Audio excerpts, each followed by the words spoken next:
Bonjour à tous et à toutes, j'espère que vous allez bien dans cette période tumultueuse. Aujourd'hui, je vais vous parler un sujet un petit peu vieux sur l'élimination de l'accent aigu de la maison Céline. De 2008 à 2018, la maison de luxe Céline a connu sa période la plus prospère pendant laquelle la créateur Phoebe Philo créait une série de collections avec des éléments classiques et sophistiqués à haute cadence. Elle a changé le visage de la mode et elle nous a appris le vrai sens d'effortless. Le style a vraiment été libéré du regard masculin et les demandes féminines ont été prises en compte. Les clients qui préféraient le style classique à la tendance éphémère sont devenus des fans loyaux.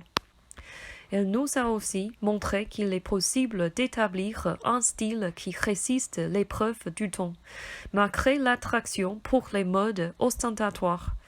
En revanche, depuis la fin de 2018, Hedi Slimane remplace Phoebe Philo à la tête de la maison. Sa première décision est d'éliminer l'accent aigu du nom Céline, ce qui a fait des vagues et fait vaciller la confiance de fans en cette marque. En plus, sa première collection de vêtements nous a fortement rappelé celle qu'il avait dessinée quand il commençait sa carrière chez Saint Laurent, dont l'élimination du Yves a été questionnée par le public. Le style sexy était mis en valeur, ce qui se manifestait par une coupe plus serrée et une peau plus dénudée.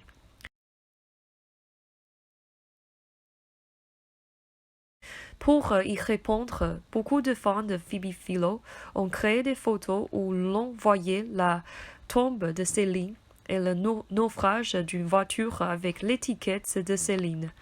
Ils voulaient exprimer leur insatisfaction et leur colère.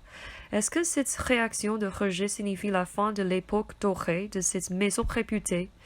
De mon point de vue, ce changement a vraiment bouleversé nos perceptions de la mode, du style et de cette industrie.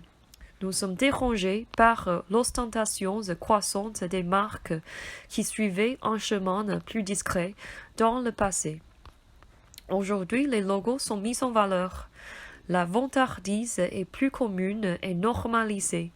La réaction violente des fans de Phoebe Philo ne signifie pas un attachement têtu et aveugle au passé, mais plutôt représente un rejet de l'invasion de la consommation ostentatoire et de la culture de compétition en ligne.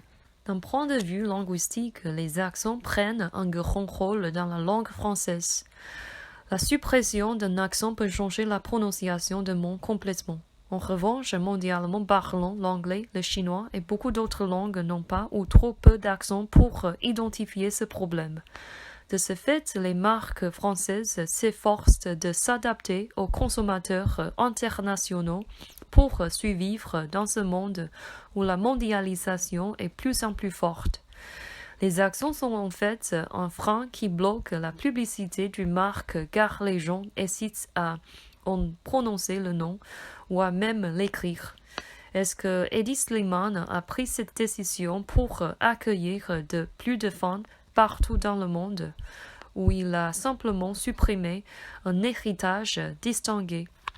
Finalement, je vais m'attaquer à ce sujet avec l'aspect vestimentaire. L'industrie de la mode est devenue de plus en plus orientée vers la reconnaissance des logos tandis que la créativité laisse place à la monotonie. Les raisons varient, mais l'une d'entre elles est l'émergence des réseaux sociaux dont l'influence profonde rend les utilisateurs plus attachés au matérialisme et à la consommation ostentatoire.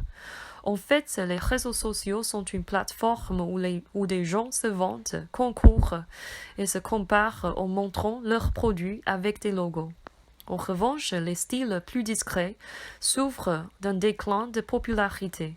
Conscientes de cette tendance, les marques de luxe la suivent comme des moutons par souci de popularité, ou plus honnêtement des profits.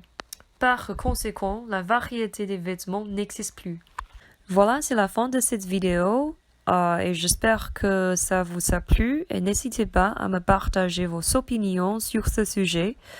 Je vous dis à la prochaine et à bientôt.